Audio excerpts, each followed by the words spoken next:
Good morning বন্ধুরা, তোমরা সবাই কেমন আছো? আশা করি তোমরা সবাই ভালো আছো, সুস্থ আছো। আমিও ভালো আছি। তো আজকে সকালবেলা ব্লগটা এখান থেকে শুরু করলাম। দেখো আজকে কি রোদ, এই রোদটাই চেয়েছিলাম জানো তো। এত বৃষ্টি, এত বৃষ্টি, বৃষ্টির মধ্যে কোনো কাজকর্ম ঠিক মতন করা যায় না, একটু জামা কাপড় কাচা যায় না, কোনো কিছু মানে করে স্বস্তি পাওয়া যায় না। আর রোদটা দেখে ভীষণ আমার মনটা আজকে খুশি হয়ে গেছে। তাই উঠেই সকালবেলা চা টা খাওয়ার পরে তোমার দাদাভাই বেরিয়ে গেল, আমি কাজকর্মে হাত দিয়ে দিলাম। তো ঘরটা ঝাড় দেওয়া হয়ে গেছে, তাই সিঁড়িটা ঝাড় দিয়ে একেবারে নিচে নেমে যাব।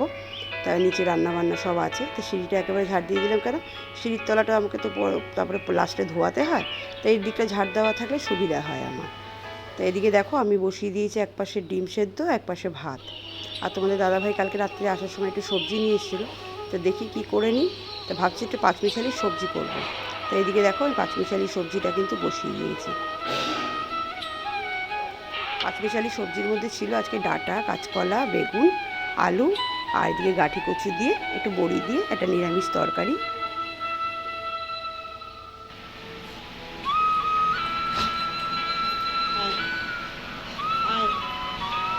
বাইরে যাবো,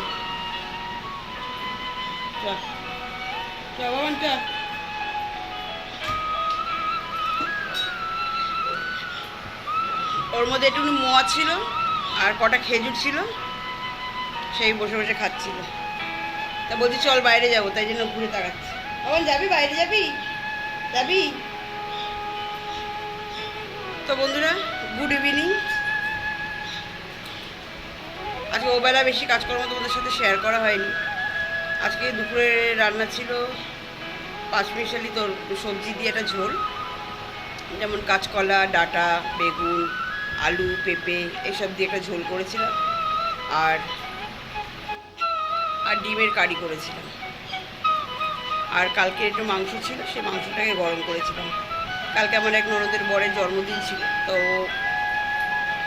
রাত্রিবেলা মিক্সড ফ্রাইড রাইস আর মাটন কষা দিয়ে গেছিলো।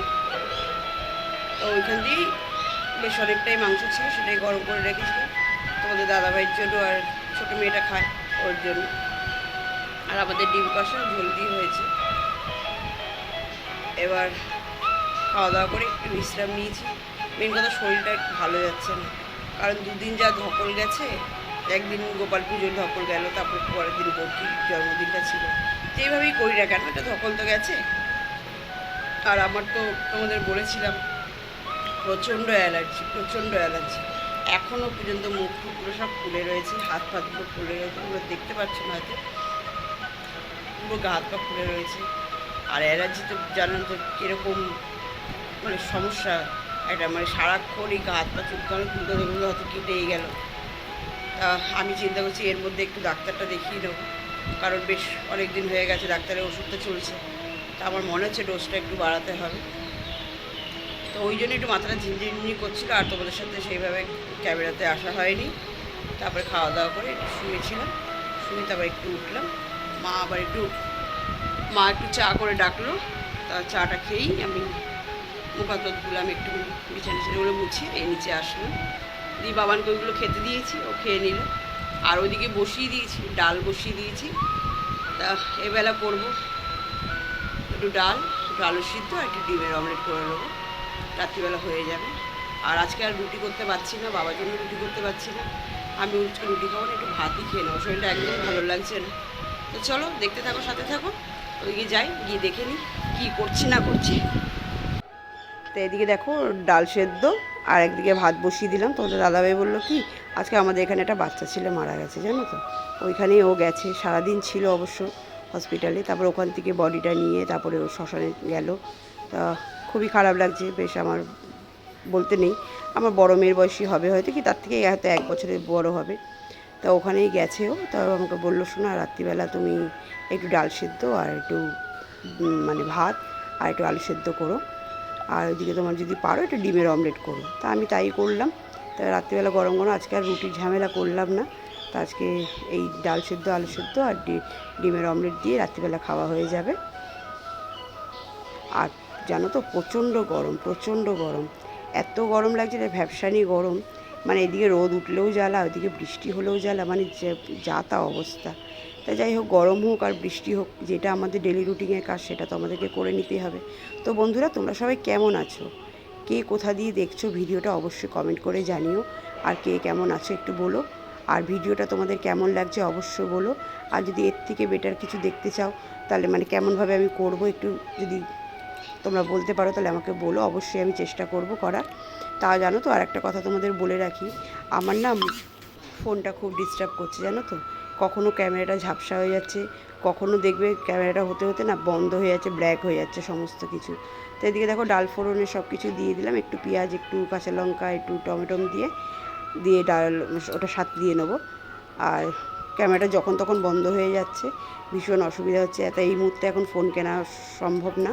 তো দেখি পুজোর আগে আগে যদি একটু কেনা যায়, কেন ক্যামেরাটা তো আমার ভীষণ দরকার। একটা ভালো ক্যামেরা না হলে হচ্ছে না। এই ফোনের ক্যামেরাটা আমার দুর্দান্ত জানো তো, কিন্তু আস্তে আস্তে তো তারও তো বয়স হচ্ছে, কতই বা সে আমাকে চালাবে। এই ফোনটার আমার বয়স হচ্ছে মিনিমাম 8 বছর। তা 8 বছরের মধ্যে তোমাদের দাদাভাইদের কত ফোন মানে পাল্টানো হয়ে গেল। কিন্তু যেহেতু আমার এক হাতে জিনিসটা থাকে, যার জন্য এত বছর টানতে পারলাম। তো ওই জন্য ভাবছি যে ফোনটা একটা ভালো ফোন নিতে হবে। তাই এদিকে দেখো আমার তোমাদের সাথে কথা বলতে বলতে কিছুটা রান্নাও এগিয়ে গেছে। এদিকে করে নিলাম ডিমের অমলেট। তো ডিমের অমলেটটা করতে গিয়ে এটা তোমার ভেঙে গেছে মাঝখান দিয়ে, তো কিছু করার নেই, খেয়ে নিতে হবে। আর এদিকে দেখো একটু পেঁয়াজ ভেজে নিয়েছি, শুকনো লঙ্কা ভেজে নিয়েছি, করে নেবো আলু সেদ্ধ। আলু সেদ্ধটা ভালো করে মেখে নেবো। তো এইভাবে আলু সেদ্ধ মাখা খেতে ভীষণ ভালো লাগে। আমার বড় মেয়ে যদিও আবার পছন্দ করে না, কারণ পেঁয়াজটাও খুব একটা ভালোবাসে না। তো ঠিক আছে, এক একদিন ও খেয়ে নিতে পারে, অসুবিধা নেই। তো দেখো ঘেমে পুরো স্নান হয়ে গেছে। তো এদিকে সব গোছানো হয়ে গেছে, এদিকে আমাদের খাবারগুলো নিয়ে যাবো। আর এদিকে দেখো বাবার খাবারটা রেখে দিয়েছি গুছিয়ে। আর মা তো রাত্রিবেলা ওটস খায়, উনি তো ওটস খায় বরাবরই রাত্রিবেলা। তো বাবারটা এখানে গুছিয়ে রেখে যাব, বাবা যেহেতু এখনও আসেনি। আর আমাদেরটা উপরে নিয়ে চলে যাবো। তার আগে বাবানের অবস্থা দেখো, খাবার দিয়েছি এখনও পর্যন্ত খায়নি। শরীরটা খুব একটা ভালো যাচ্ছে না, কারণ দুপুরবেলা আজকে খাওয়ার সময় এরকম করেছে। তো দেখি কি হয়েছে, যদি হাতে তুলে একটুখানি খায়, তারপর একটু জল টল খাইয়ে একটু ঘুরিয়ে দেবো। তো এক একদিন তো সে মানুষদেরও হয় না যে খেতে ইচ্ছা করছে না, এই করছে না, সেই করছে না। দেখেছো আমার সাহেবজাদাকে হাতে তুলে কিরম করে খাইয়ে দিতে হয়। তো খুব সামান্য খেয়েছিল, বেশি খেতে পারিনি। তা আজকে পটিটা দেখলাম বসে গেছে ওর। তো ওদিকে দেখো সব কাজকর্ম করে এসে আমি উপরে চলে এসেছি, এখনও খাওয়া হয়নি। সবাই ছুটকি খেয়েছে, এখনও তোমাদের দাদাভাই এসে পৌঁছায়নি, বললো আস্তে আস্তে 12টা বেজে যাবে। তো আমি আর বরকি বসে আছি ওর বাবার জন্য। ছুটকির খিদে পেয়েছিল, আমি বললাম খেয়ে নিই। তো বন্ধুরা, আজকে ভিডিওটা এই অবধি রাখলাম। যদি ভালো লাগে অবশ্যই লাইক কমেন্ট করুন।